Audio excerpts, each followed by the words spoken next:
Boom, now we're recording. Sharing the screen. And we are in. So welcome everybody to Reclaiming My Time Management Workshop. So today, me, Brandon Quiles, and my wonderful colleague, RJ Portella, who just celebrated a birthday. So if you want to wish them something in the chat, please feel free to do so. We're going to be tag teaming today to really provide you all with some tools and some tips to get you better prepared to maximize your time this semester. So we did this already. This was kind of our intro before we began, is having you all introduce yourselves in the chat. If you're new, I can't see who's coming in right now because we are sharing a screen, but if you're jumping on in, you see any new names, jump on in, feel free to have them introduce themselves. So we're going to start off today with a poll. Get you all engaged a little bit more before we get into the meat and potatoes of our presentation.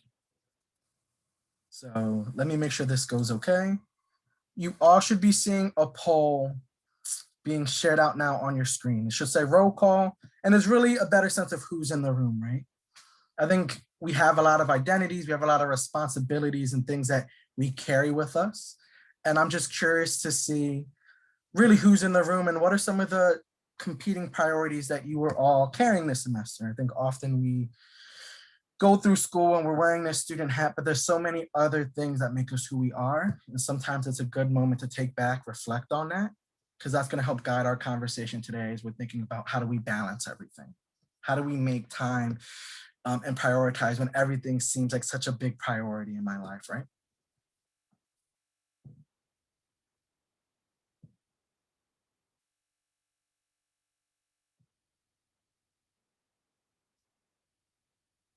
So we have 11 out of 13 who voted so far. I'll give about 10 more seconds for those who haven't voted.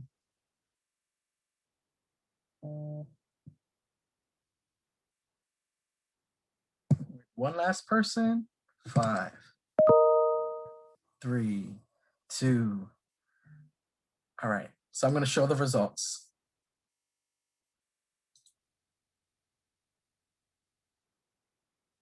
So you all can see who's in this room today, right? We have some students here. This is their very first semester at Rutgers, so welcome. Welcome to the Raptor family. 2 students who are transfer students. Look at that, the overwhelming majority of the students in our Zoom room right now are first generation. We have someone who's a parent. Many of you, at least half of you, are working either part-time or full-time. Some of you are taking care of family members. Some of you are considered an adult learner. And really, why we're here today is the majority of you want some help on maximizing your time.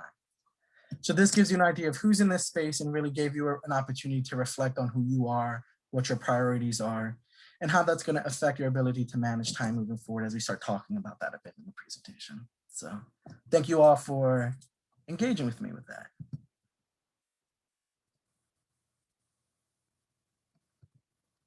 So as we begin the presentation today, really we want to talk about time management success and frame it as high levels of achievement and success are directly related to constant and consistent practicing and evaluating of your time management skills, right? So this is a skill that you are going to be building throughout your life. It's always growing. It's always going to be evolving depending on your situation, where you are in life, the responsibilities that you have. This is going to be changing, but you want to be able to achieve whatever those goals are that you set for yourself. And that's going to take practice, and that's going to be taking the time to sit back and figure out how you can manage those competing priorities and where you can negotiate on your tasks at hand. So I'm going to turn the presentation over to my colleague, RJ, and he's going to go into, again, a lot of the meat and potatoes of today's presentation. So if you have questions, put it in the chat. I'll be monitoring that. RJ, feel free to take it away. Thank you so much. Can everyone hear me okay? Give me a thumbs up if you can. Beautiful. I'm RJ Portella. I am one of the 2 learning specialists in the Learning Center. Thank you everyone for the birthday wishes. I feel the love. And it's great to see a lot of familiar names and definitely see a lot of familiar faces here. So we're going to go into a little bit about time management, but a couple of things that I really want you to keep in mind. Number 1, time management. There is no like magic wand for this. I don't know of anyone who has ever completely figured it out. So please don't ever feel that like What's everyone else doing? Like, no, no, no, no, no. Comparison, as Teddy Roosevelt said, is the thief of joy. Don't do it. Make it your own. It's the best way to go about it. It is a highly customized process. It's something that you and you alone own based on all of the factors that you have going on in your life, whether it's, you know, being a parent, a caretaker, understanding college for the first time in your family as a first gen student. And we love our first gen students. We love all of our students. So if you take a look at the slide there, you'll see a word that some of you may know, some of you may not, and it is pronounced. If you hit the little, if you were to hit that little, speaker, it would say vigilance. Vigilance. One more time, vigilance. And that is the action or state of keeping careful watch for possible danger or difficulties. For example, you may have heard like a candlelight vigil at a hospital where people have the candles to watch over the person who might be sick. Maintaining vigilance about your syllabi and about your calendar is one of the biggest keys to time management success. So what does this mean? Okay, vigilance, I get it. What's the word mean though? That means taking just a little bit of time to invest in the greater good. And we're going to talk about a couple of different ways you can do that. And if you're saying to yourself, okay, I get it, like, but I have to do other things that add to my schedule, keep this in mind. Number one, this is just a tool that we're going to talk to you about. This is not a hard and fast way of like the only way to do it, but it's a tool to offer to you so that you can be a little bit more vigilant about your schedule, what your responsibilities are, and how to move forward through them, knowing very well there is no such thing as perfection here, only progress. Okay, next slide, please, Brandon. Thank you. Okay, and also if you have questions, as Tiffany just put in there, please, we'll be monitoring the chat and we'll definitely address them. If you take a look at this slide, setting a weekly schedule, it's very important to set a schedule of some kind. Now, it seems like a really Gucci idea to like lay out an entire month, but as we all know, life loves to show up and it will show up without our permission. That could be in the form of a cold, a flu, someone needing our assistance in our family, a flat tire, all of these different ways that life just loves to go, gotcha, you know, and then all of a sudden it interrupts your time. So trying to keep a weekly schedule is much more manageable, knowing full well that it will evolve. So take a look there. And if you read down through the bars of text there, you want to consider what are non-negotiable times, meaning what are the things that are locked in? For example, your classes, if they are synchronous, they're at the same time. But even then, if they're asynchronous, you're going to have to kind of adjust based on what the professor wants or all of your professors want in a week or a given week. Also, many of you work. So do you have a set job schedule? Great if you do. If you know you're working Mondays, Wednesdays, and Fridays from 5 to close, you already know that. Or if your weekly schedule changes, as many jobs do, you're going to have to revisit that weekly schedule to make sure that you know, being vigilant, what is coming down the pike, because then it'll help you recalculate where you fit in your study times, etc. Also, professors' office hours, some of them are set. Some of them are by appointment only. By appointment only is actually even better because then you can come up with different pockets that you're available. Any kind of travel time that may be to work. Obviously, we're virtual now, so you don't necessarily have to worry about campus unless you do have classes on campus, like some of the psych labs or the studio art or the sciences. Now, eating and sleeping, you may be wondering, why is this a little bit far down on the list? Isn't self-care important? Absolutely, it is important. However, if your eating schedule, if it can move from like maybe like 12 o'clock to lunch, maybe one day it's at 1 o'clock, then back to 12:30, it's reasonably within range. But once you have your days full, obviously you're going to want to get sleep because, you know, you can't run a car on no gas, whether that's either food or rest to get the motor running, so to speak. And then finally, non-negotiable study times and place. These are pockets of time that you're going to weave into your schedule that it's like, like for example, if Tiffany's studying, this is Tiffany time. I need to sit down and do this, and I need to make sure that I get my work done to hit my deadlines.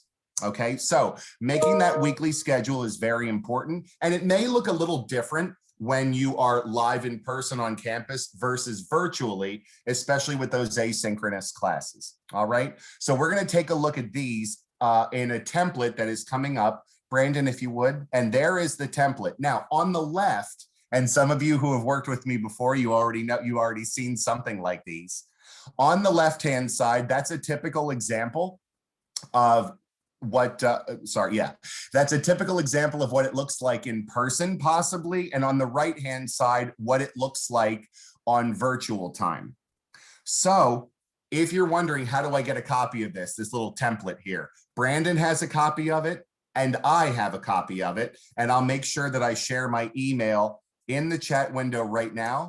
So if you would need any kind of one-on-one academic help, if you need access to any of these, and I know Brandon has these as well, I sent them to him, you can, and there it is, boom, right in the chat, you can download it. You can always reach out to us. We're always here to help you, okay? So if you take a look on the left side, in the upper right-hand corner, there's a little key that has those 7 items listed in order, from things that are locked in to things that can be more fluid. And you can color code it if you want, absolutely fine. But you want to make sure that you are identifying every single thing that you need to do. For example, on the right-hand side, there are discussion posts that are due, and then there are also the replies that are due. So if you're like me in grad school, like I was great with the discussion posts, and then all of a sudden life gets in the way and I forget, oh God, I have to do those 2 replies, and they're due by 11:59 2 days later. So you want to make sure that whatever the professor wants, you are fitting into your weekly calendar by taking a little bit of time, either at the beginning of the week, the end of the week, in most cases, both, to have some quiet time wherever you can throw some headphones in, have a cup of coffee, whatever the case is, to really look at what's coming up. And also, we'll get to this later on, a little bit of reflection at the end to say, hey, now that I'm looking at the week in review, what worked and what didn't work? Because if it worked, great, keep going. But if things didn't work, identify what they are and adjust accordingly. Again, you're going to hear this a lot. If you ever need help with any of this, come to one of us. We're more than happy to help you. And remember, just because we're on this side of the camera doesn't mean we have it totally figured out, but we have a few years experience and we want to help you. Okay? If you would, please, Brandon. So now I have this schedule. Okay, great. Cool story, bro. But like, what do I do with it? I now have all of these tasks and I'm looking at like a whiteboard full of tasks, or maybe I've typed them out into an online app, or I'm looking at a to-do list on my phone and it's very overwhelming. What you want to do is take a little bit of time, because this little chunk of time that you're going to spend prioritizing is going to give you a very clear direction of how to move forward. For example, you would not drive to a destination without a GPS, or in the olden days, a map, right? You wouldn't start moving towards something without having some idea where you're going. So you sit down for NNST. That's what I call non-negotiable study time. Turn the phone off or in airplane mode just for a little while. Don't worry, that text will be there when you come back. And then make sure that you're checking all of your syllabi and all of the online announcements. Personally, what I find works well for me is I'm going to, in the bottom left there, generate a thorough to-do list. In other words, as soon as you have a task that pops up, or something that you know is on deck, do yourself the favor, immediately write it down. Why? Because number one, you will have a record of it to reference. Number two, if we're trying to keep so much stuff in our brains, oh fam, we're human, we're going to forget something. And there's nothing worse than feeling like you have a handle on the day and all of a sudden you get some kind of weird alert, reminder, or whatever that's like, I've got a 3-page reflection paper due and I completely forgot about it. And then all of a sudden the anxiety level rises, the stress level rises. Then you've got maybe your family who was going to have dinner with you, or work is calling, they need you to pick up a shift, and all of a sudden it's so overwhelming. So in terms of what you can control here, generate that to-do list. So then you have a record of it. And then you can free the real estate out of your head to be able to actually focus on the tasks. And then we're going to start prioritizing. You have this entire list, and I'm going to teach you a quick strategy to make sure that you know what to do and what to do first. Go ahead, Brandon, please. So you make the to-do list. Remember, check your syllabus, check the announcements, but also there's life happening here, especially if I know someone or two people have kids in here. So you want to make sure, like, what are the home responsibilities? What does the kid need? Has dinner been made? Or any kind of work tasks. For example, if you maybe brought some work home with you to collate a list or prepare a folder for one of your colleagues or your bosses or a client. What do I need to do to get all of that done? Write it all down, because when you write it down, you also want to be considering what's the deadline on this. I mean, you may have something that you think is really pressing, but when I actually think about it, I don't really need that for 5 days. Whereas, like, if I don't get that reply paper done, I'm going to get a 0 out of 20. And then all of a sudden, like, I'm going to spend the rest of the semester making up for those 20 lost points. Again, you're placing yourself in a position of harm, because it's going to take those anxiety levels right up.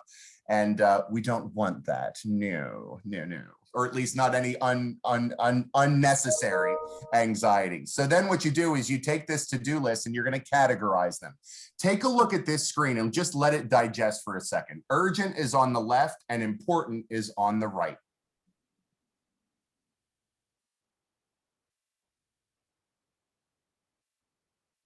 Things that are urgent are things that demand your immediate attention. In other words, it's like a fire lit and it's got to go out, like something very pressing.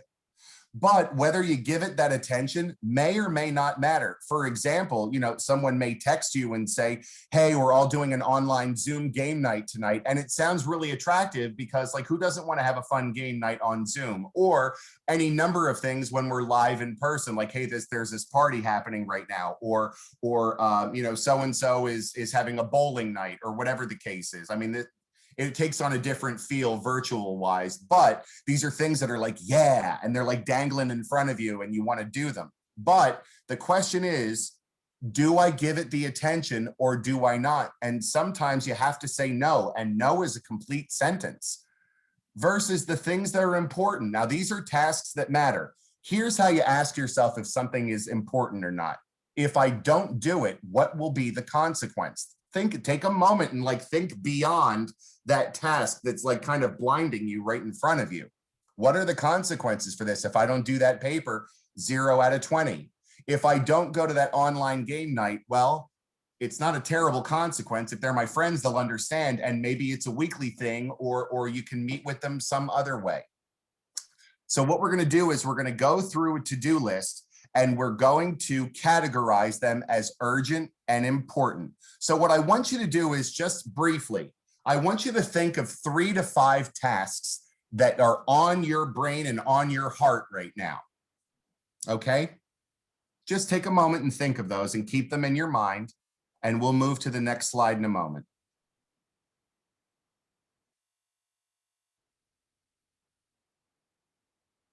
Anytime you are working with the time management quadrants, this is something that was done by Covey in 2009. If you know the book, 7 Habits of Highly Effective People, this is something that, this is a time management strategy that executives use literally to run companies. And what you do is you can take a simple sheet of paper, draw like a cross in the middle, and label those quadrants 1, 2, 3, and 4. And when you have this to-do list, you're going to start sorting your tasks. And in quadrant 1 are going to be the items that are important and urgent. I've got to do it, and I've got to do it quickly.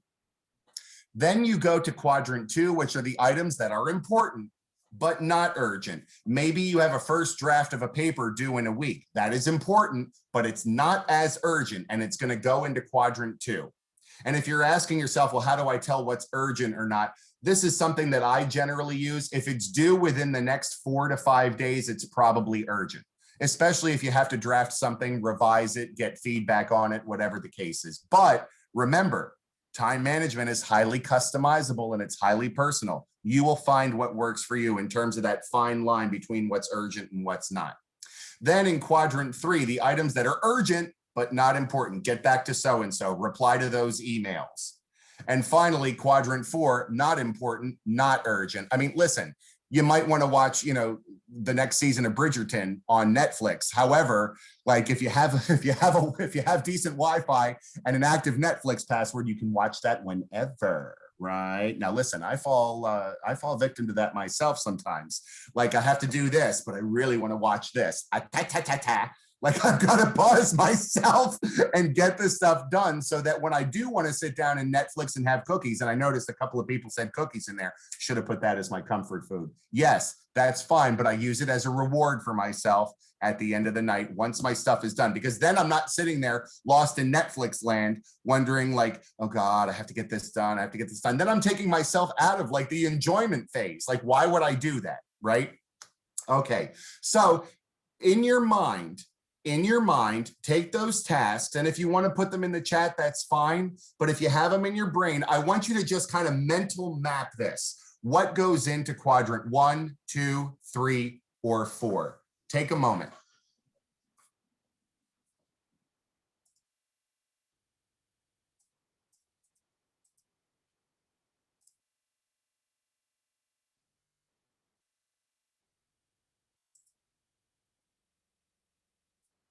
And as you're doing this, if you're wondering, you still are thinking like, oh, I'm not quite sure what quadrant it goes in. Let's take a look at some of the things that do go in those quadrants. Brandon, please.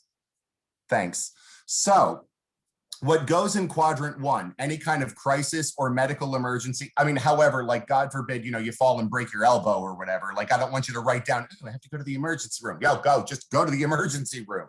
But if you look at the last 3 dots, any pressing problems, and you'll know inherently, you'll feel if it's a pressing problem, but anything that is deadline driven, if it's deadline driven, it's coming down the pike. Netflix doesn't have a deadline on it, right?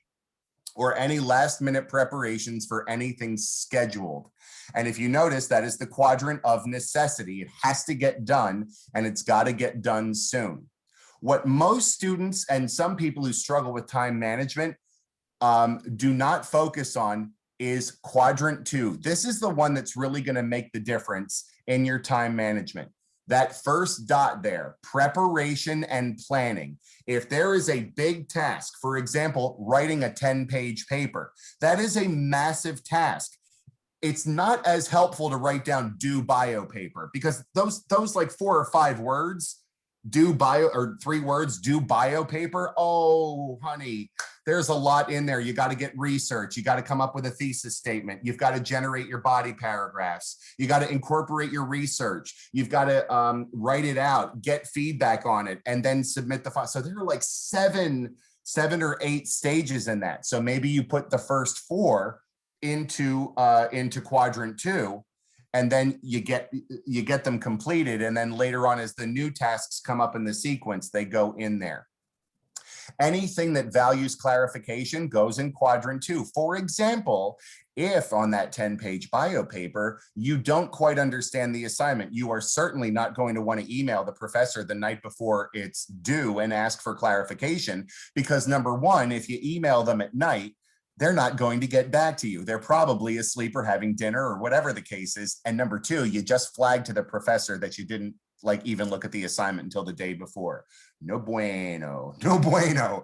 But also keep in mind that anything that is about relationship building or true recreation and relaxation, it is absolutely important. Not quite sure how urgent it is. And that is a quadrant of quality and personal leadership. In other words, you are not only dealing with what's right in front of you, but quadrant 2, you are being vigilant about, I know what's coming down the path and I'm ready for it as best as I can. Then if you need any kind of help or resources, you're going to have them available to you because you have more than enough time to reach out, have someone get back to you and help you through the process. Read through Quadrant 3, which I love. They call it the Quadrant of Deception, right? All of those little dangly, shiny things that are right in front of you that are taking you away from the things you need to get done. You know, interruptions, calls, mails, reports, things that are like look pressing, but are totally not. And unfortunately, yes, many popular activities. Well, they're popular because people like them because they may not necessarily take a lot of hard work. And we're in school here, so there is a little bit of hard work, but you never have to do it alone. Again, you can always reach out to Brandon or myself if you need any kind of help with this. We love having those conversations with students because you're a real person with real emotions, with real life issues that are happening. So we're here to help you. And then finally, the quadrant of waste, Quadrant 4, you know, all of those time wasters and escape activities that sound all Gucci, but don't really, you know, offer that much of a reward for getting it done. Okay. So the order you do this in, once you sit down and you have your schedule and you have your to-do list and you place everything in the quadrants, you're going to want to go through. Oh, weird. I made this 2 or 3 years ago and it's the right week. That's so weird. Boy, only works once a year, but might as well be now, huh, gang? You take that to-do list and you start putting things in the quadrants. And then you're obviously going to do everything in Quadrant 1 first. And then once you're done, let's say you have 3 hours that you've lopped off for study time. And in 2 hours, you get almost everything done in Quadrant 1. What you don't do is you don't get up and leave that last hour. What's going to make the difference here is you push through and power through and you start doing the things in Quadrant 2. Everyone take a look at Quadrant 1 once everything has been sorted there. Replace the lost ID. Well, clearly you need that because if you're on campus, you can't do anything without an ID, especially given COVID times right now, right? You can't even get into a building. Mom's birthday card, car registration, all of those things that when I see that there are 12 items in Quadrant 1, now I can see it more digestibly. And I do know that I've got to replace the lost ID. That's probably top of the list there. But I can also see that there are things I can do online. For example, number 3, pay car registration. I could send a group email in number 4 for the literature group, right? I can go on Raptor Connect in number 6 and number 12, and maybe even number 9 to make those appointments with my counselors. So I know that I'm lumping activities, making them very digestible. Okay, while I'm online, I'm going to do number 4, 9, 12, did it, right? I mean, you can't really reserve a library room right now. This was more of a live in-person thing, but hopefully someday soon we're going to get back to campus. So these examples are still valid. And then finally, it may take you a little while to do number 5 and number 11, but maybe I put on some lo-fi music, throw the headphones in, and I can knock out 5 and 11. Then all of a sudden, you've got 9 to 10 of these things down. And all of a sudden, here's the best part about, if you're like me, the best part of this is I'll just keep my chin up, my nose down, and keep plowing right through. And then all of a sudden, I feel the dust settle. And with that dust settling from getting stuff done, the anxiety goes down. And at the end of the day, when my head hits the pillow at night, I know that I did the absolute best I could, especially given all of those tasks that I need to do. And don't get me wrong, I know everyone in this room is doing their best. Brandon and I are convinced of that. But if we can make it maybe a little bit better, maybe, and that comfort food does taste better, Shazam, then why not do it, right? Now, if you take a look at Quadrant 2, once all Quadrant 1 is done, what you could probably do here is you could read that Spanish article. I mean, maybe you need to change the cat litter and clean the bathroom, you know, I mean, if it's something that's, you know, pressing, but you can also maybe email your Spanish professor in number 7 and schedule that meeting because it's an asynchronous office hours. And here's the good news. If you have that weekly schedule, you can then email your Spanish professor and say, hello, Professor Quinones. My name is Josefina Ewens, RUID, blah, blah, blah, blah, blah. I would love to meet with you to discuss our last test and review it. I am available Check the calendar. Monday, 11:30 to 12:30, Tuesday, 2 to 4, Wednesday, not available, Thursday, 1 to 3. Do any of those times please work for you? You are now taking control of your calendar, and you're also making it very easy for her to write back to you and say, oh, you know what? Tuesday at 2 works great. Log into my Zoom room then. Done. As opposed to 7 emails back and forth. No, I'm not available. Well, what about this? No, not really that. Ooh, You take control of what you can control, which is your schedule as best as you can. Make it very easy for the professor. So remember, if you need those templates, they are downloadable from the chat. And we are also available to review these with you. But keep in mind, like what you're looking at, if that works for you one week, it may not necessarily work another week, right? And I hope you got something out of this. And in the meantime, I'm going to scroll back up as I turn it back over to Brandon, and I'm going to make sure that we get to Tiffanys question. Okay, so Brandon, take it away. And when we get to the questions at the end, Tiffany, I'll address yours. Thank you, RJ. So you all might have been doing this a little bit.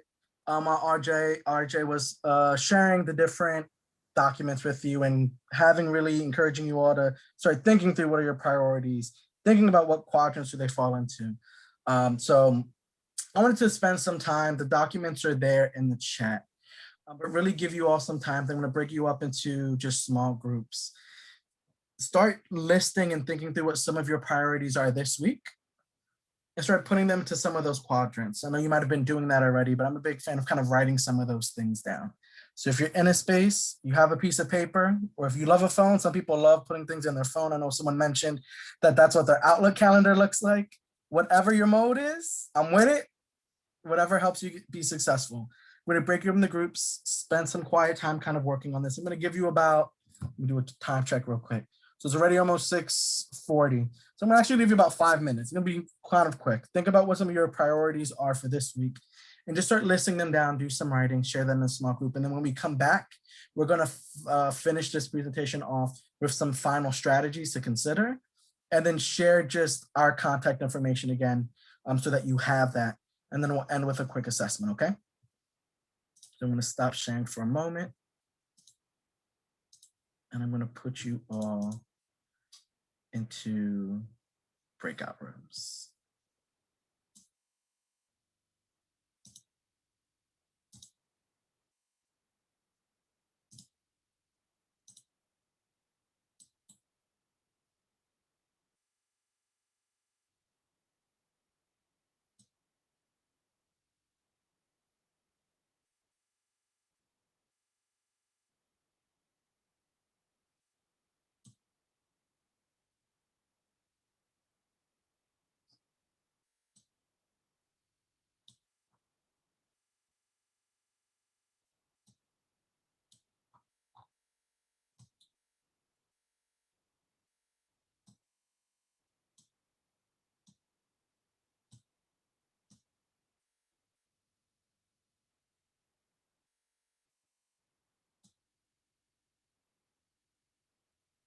Sophie, if you have a chance, feel free to join on in one of the breakout rooms.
Okay, so I think we have everybody back from the breakout rooms. And I was hopping around from room to room, and I know some of you were talking to each other, either kind of vocally or in the chat, really what some of your priorities were for the week. And that's really something that I encourage everyone to do. Find a community, find a village, hold each other accountable. That's another great tool to really making sure that you're staying on top of your stuff. So one of the last things that we want to do, some more nuggets, some gems for you to kind of grab onto and leverage, is some additional strategies to help maximize your time. So the first one is avoiding multitasking. So focus on one task at a time. I know we were saying write down everything that you need to do. And often in our minds, we think, hey, I'll work a little bit on this task and then that task, and you start hopping around. And really what research shows is that that's a less effective way to get things done. If you stick to one task and you focus in on that task until you finish it, over the period of time that you have, you will get more things accomplished. You'll get more things that you'll be able to check off that to-do list. The next one is work on challenging tasks when you have the most energy.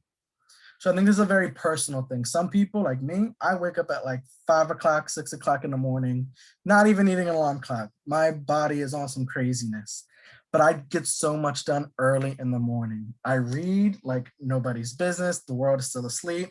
I'm in my books. I'm getting things accomplished. And for me, the morning works really well, which right now, I don't know if you could tell, I'm exhausted. I'm not a night person. This does not do my spirit right, and my brain ain't working right at night. But maybe for you, a good time for you is right after lunch. Midday, right after lunch, you've been up a bit, you're fed, you have energy to keep going. So be in tune with your body, realize that, hey, I've been doing mornings and it hasn't been working. Like RJ says, reassess, reflect.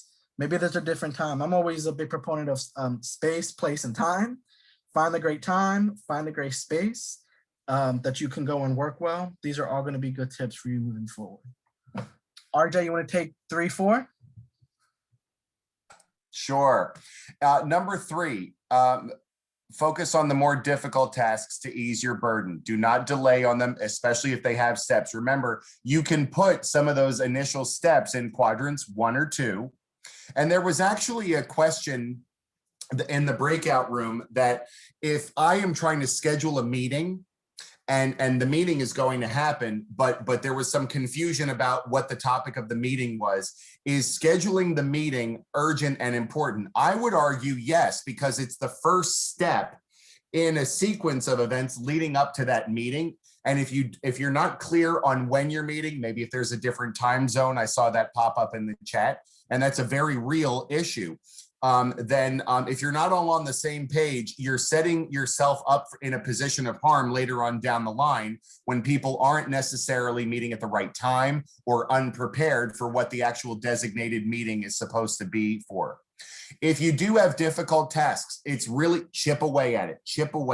Do a little bit of work on all of those moving parts so that when you assemble the moving parts, you have almost everything taken care of. Makes sense? And then in number 4, identify a small reward for when you complete tasks and earn that reward to increase your motivation. Do it. It's a little shift. I'm going to delay gratification on these tasks because it'll be that much sweeter, literally, if it's like cookies or ice cream, right? Later on down the line. Get the work done first so that you can fully enjoy those rewards for yourself. And those rewards could be anything. Like, not for nothing, I have 2 kittens here and I would love to play with them, but I've got to watch because I'll start playing with them or petting them. And then an hour has gone by. I'm like, oh, I didn't get that presentation worked on nearly as much as I wanted to. And then the anxiety level goes up. Should I continue, Brandon? Yes, and I also want to, before I go on to number 5 and 6, I want to address Tiffanys question in chat. Okay, go ahead. Feel behind in a class, how can you catch up? So I think a part of this, and I'll give kind of what my thoughts are, and then if anyone else in the chat too feels like they've been in this situation and you have strategies I put on the bottom, feel free to kind of chime in the chat too if you want things to add or you have advice for your peers. But I know for me is I end up having to make a commitment, typically a large kind of block of time. And often, especially when I was in undergrad, I was having responsibilities with family, being first generation. I was working almost full time, doing all of these classes. I was involved in probably way too many activities in college because I wanted to be involved in everything. And it was me being able to have to go and communicate those things to my family, to school, to who I needed to say, hey, I needed this block of time this day. And really that day going and speaking to the faculty members were to say, hey, what are some of these pieces that I need to catch up on? Like, can I catch up on? Because life kind of hit me and I needed to catch up with myself and have a reflection. What are those pieces that I know I need? Do you think it's going to be most beneficial for me to put this amount of time that I'm going to put aside to help prepare me for whatever the compoundingness is of the semester, right? Sometimes classes are, here's this topic, you're on to the next thing. Sometimes the topics are compounding, and you need to know what are the most important pieces so that you can be successful later on in your course. So I think first is speaking with your professor. I think next is blocking out that amount of time and really prioritizing those pieces that you spoke with your professor. And I think it's leveraging some of these other resources and some of these other pieces that we'll share here too. And I think 5 and 6 really get to a piece of that as well. So one is when time is limited, right? Some of you mentioned that you're parents, maybe you're working full time. A student who maybe doesn't have all those responsibilities might be able to block off 3 hours a night to do that. And if you have a lot of responsibilities, that may not actually be possible for you. You may not have a night that you can block off 3 hours. Maybe you could block off an hour and a half 4 nights out of the week, and that's all you have. We'll block that time off and just make sure that these really big assignments that might take 10 hours to complete, you're truncating that so that you can accomplish those things in the time that you're allotted. So again, if you're doing a big research paper, it's not realistic to say, I'm going to do this research paper in one day. I'm going to tell you right now, chances are it's not going to be a great research paper. But if you can break that up into a little bit of chunk, a lot of time that maybe you have, right? And saying, first, I'm going to outline, then I'm going to do research, then I'm going to go and talk to my professor to make sure I'm on the right path, or see RJ, one of the learning specialists, to make sure that this is flowing right and my thoughts are clear. Reaching out to Brandon if you want some feedback, right? Then you can go through and start doing a first draft on this thing. Maybe the next day, revise it, give it another fresh eyes, and you space it out that way. And it makes something that is really daunting manageable over the course of however many days that you have with the limited amount of time that you have it, right? And a lot of that takes practice to get to. And then the last point, which I think is also just a really real point that I want to bring up, is again, sometimes you are really at a crunch. Sometimes we poorly manage, sometimes life happens, and something that we have 3 things that we need to do, but we only have X amount of time to do it in. When you're really in a crunch and you need to prioritize things, I want you to sit back and think about what are the points going to that class, which are the classes that you feel like you need the effort to put into, right? If it's going to take you 3 hours to read these 3 chapters, but those 3 chapters are for a homework assignment that is only worth maybe 5 points versus studying for that midterm, that's 45% of your grade, you're going to have to make a decision, right? You're going to have to make a decision. You're going to have to prioritize and think through where that effort is probably best placed. Also thinking about the classes that you have. Some classes are a class that you take where other ones are compounding to get to maybe a sequential class. By that, I mean, maybe you're in anatomy 1. You need to make sure you have a good grade in anatomy 1 so you can get into anatomy 2. So prioritizing the classes, it might make more sense to put more time into that class so that you meet the grade that you need to so you can progress forward, as opposed to, and this is no shade to maybe art history, but if you don't have a second class following that, maybe you allot more time into the class that you need to progress sequentially to the next class, right? Or for any major of what it is. It's not specific about major, but really think about what your major is and what you need to get into that next class. Prioritize that. If you feel like you are really limited, you're falling by time, there's only so much that you have, you're gonna have to make those tough choices. Think about what's going to be weighted in terms of your grade and how it's going to progress towards your academic goal and in terms of academic progression, if that makes sense. If that doesn't, please let me know. But I think those 2 are some real strategies and hard things to maybe kind of digest, but realistic advice to think about if you were really pushed up against kind of a rock and a hard place. Brandon, can I jump in with Tiffanys question from before, because it directly relates to number 6? Yes. Tiffanys question that was earlier on, and I'm gonna copy the question and put it in here. I make a schedule the day I want to plan, then unexpected things happen, and how can I make it work for me? Like, do I make a block for that unexpected stuff? Well, here's my thought on this. And Brandon, if you have anything to share here, please, by all means. My thought is, when things come up unexpectedly, one of the things that I try to do is I ask myself, if I have X, Y, and Z to do, and all of a sudden something interrupts that and I cannot do Y and Z, my first thought is, who does it affect? If it affects meeting someone somewhere, or if it affects any kind of group of people, if it's a group project, whatever the case is, I will immediately alert them. I had a situation and I can't necessarily resolve it right now, but I'm not going to be able to make the 1 o'clock appointment because life will show up. I'm very big on, to the point where I actually go overboard. I will text someone and say I'm running 15 minutes late, and then I get there 1 minute early. Okay, so it's a little bit of the flip side of that, but you might want to consider who it affects if you can't get something done, and alert them, because people always respond better when they know about something ahead of time. And again, you know, if you're breaking up things into small chunks and you really need to prioritize, what I would also recommend is, you might not necessarily be able to do it in the moment because you're too busy right in it, but reach out to your success team. You know, Brandon, me, any one of your EOF trio counselors, anyone in the learning center, tutors who have been through the class, who can help you in the future, so that you don't necessarily end up in that position again. But like I said at the top, there's no magic wand for this. It's something that it's an ever evolving process. And that's all. Back to you, Brandon. Yes, and so I took us off of the thing real quick so I can grab a link to put in the chat for you all. But one thing I want to add to that too, in a previous life, I used to be a professor, and then I still do. Used to teach communications and like public speaking, and typically it was a class that many first-year students put. And something that I taught them in that class, I think many students may not realize, is when life really happens, like it really happens, and we are humans, there's nothing that stops you from advocating for yourself, right? If life happens, reach out to your resources, reach out to your faculty and let them know, right? If something happens and you did not meet a deadline or whatever have you, in real life, communicate those pieces. If you say, hey, I'm not going to be able to meet this deadline because X, Y, and Z happened, is it possible that I can get that to you to the next day by this time, by this, that, right? The worst that they're going to tell you is no, which leaves you know you already am. But sometimes I feel like students, especially our first generation students, may not think that they can advocate to themselves. Sometimes professors say, I don't take any late assignments, but I can guarantee you that there's people out there who are making those asks and advocating for themselves in a way. And I just want to say for students, and this is really a thing I think in life in general, whether it's a class or whatever it is, don't be afraid to advocate for yourself. And if it's something that isn't met with, hey, no, I put this hard deadline, we can't meet it, that's okay. But I do want you to feel like you can reach out to your professor. Of course, reach out to them in advance, do as much planning as you need to, but don't be afraid to make that ask if life really happens.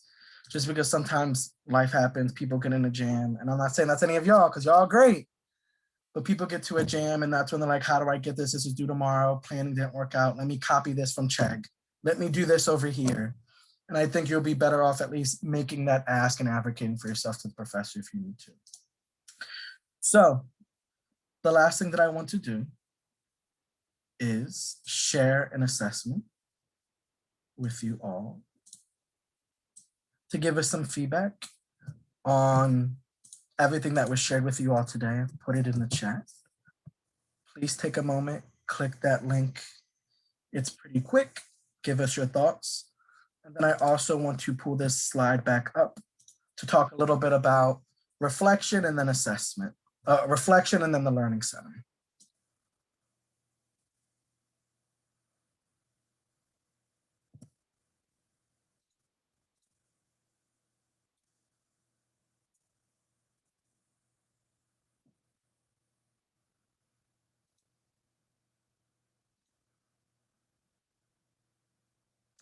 So this is something that I'm going to share this PowerPoint slide out to everybody who was attending today. So I don't want you to feel like you need to copy all these questions down to remember this. You're going to get this, and you'll get the documents that I put in the chat again too, just in case for whatever reason you weren't able to download them.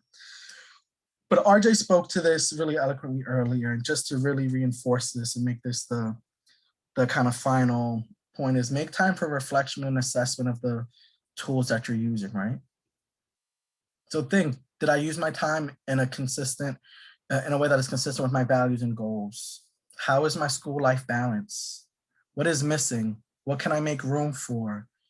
Do I need to pivot that time of when I think I'm most effective, right? Do I need to think about different study tools to use because my reading and my highlighting isn't working effectively? How can I change for the next study session to better serve what my goal is, to accomplish what I'm trying to accomplish within that time? How did I succeed? And if I didn't succeed, why might that have been? Was there a distraction? Right? Was my attitude in the right place? Was on my well-being? Were my chakras aligned? Is there behavior that maybe I can pivot a bit? So those are things that I want you all to start thinking about, reflect, assess, and don't be afraid to change and pivot if things aren't working your way. So now I've asked you all to kind of click that link, fill out that assessment, and then I'm going to leave this up here. RJ, if you want to talk about this a bit, please feel free. All of the data is here. Again, I'm going to share this site so you have it. But if you have your phone, you can feel free to take it out. Yes. Right on in. I'm a big proponent of typing in these types of resources in your phone. So you can go ahead and call. You can go ahead and save this in your Safari or Google Chrome as like a favorite on your phone. So whenever you need to go and reach out to it, you can, it's accessible. And I know this information here is here. I didn't put my information on the slides. I'll make sure I put it in the chat, but you'll get a follow-up email from me too. So you'll have my email, you'll have my cell number, text me, call me. I'm a people person. I trust that you guys aren't gonna blow up my phone crazy. So I'm comfortable giving my personal information out. Please don't hesitate to contact me or RJ if you need that assistance, whether it's this, whether it's life, whatever it is. We want you to be successful, and that's beyond just academic successful, right? What that looks like for you is something that we want to support and really champion. So the Learning Center there, you'll see what all the services are. And if you don't know how to connect them, I am putting my I've already just put my email in the chat, and also to mirror what Brandon does, because this is something we do for our students. That's my personal cell. Shoot me a text if, we don't ever want, especially in virtual times, if you're struggling with something on Friday night at 8 o'clock, you're like, well, I could send an email, but I'm not going to get a response until Monday. Shoot us a text and we'll help you, because we love you. There's nothing more to it than we love you. We want to see you succeed. That's all. We're in this because we believe in people and we believe in our success, and that's really why we're here. So come in and just say hi. I'm also someone who likes to celebrate people's successes. So even if you're not struggling academically, just be like, yo, Brandon, I did this today. This went well. I'll throw up the hands. I'll be like, yes. If you need a cheerleader, you got one over here. So again, please just stay connected with us and whatever that looks like for you. And there's a lot of services in the Learning Center. It's not just I'm doing bad in class, I need to go see someone, right? Very much so. There's so many skills and tools that can be leveraged from the Learning Center. Let's say you're someone who's at a B and you want to get that A, right? It can give you that extra tool to give you that push. It's not just I'm really bad at time management, I'm failing my classes, then I need to go to the Learning Center. Be as proactive as you can. And take as much of this great information, knowledge, tools, because it's going to help you beyond academics. It got me through stats, so I will always give a shout out to the Learning Center. Do we have any other questions? Let's get to our last slide. I have some personal questions just about how to go about advocating for myself to people that I care about. So like I'm wondering like specific, I guess. I love this. And I'm thinking about doing a workshop on this. I did a workshop on this in my previous institution. I think it's often hard. This could maybe going on a tangent. So if y'all are like, it's getting late, I understand. But I think often it can be hard for advocating for yourself around like family, or even friends or things around that, especially maybe if you're first generation, or there could be cultural, I think, aspects into this idea of like advocacy. So I think one of the hardest things, but I think it's one of the skills, at least for me personally, that has served me, is being able to have those really difficult conversations. But for me, it was like mommy, papi, abuelo, abuela. I'm doing 50 million things for y'all, but I'm also a student. Like I need this Thursday night to get this done, right? And that can be a really hard conversation to have when there's expectations of, we need this, we need that. Hey, can you help me with this? Can you translate this over here? So on and so forth. So I think really where it starts at, as scary as it be, is sitting those individuals down and saying, hey, I am prioritizing you and these people and these goals and work and so on and so forth, but I need a little bit of time to prioritize what it means to be a student.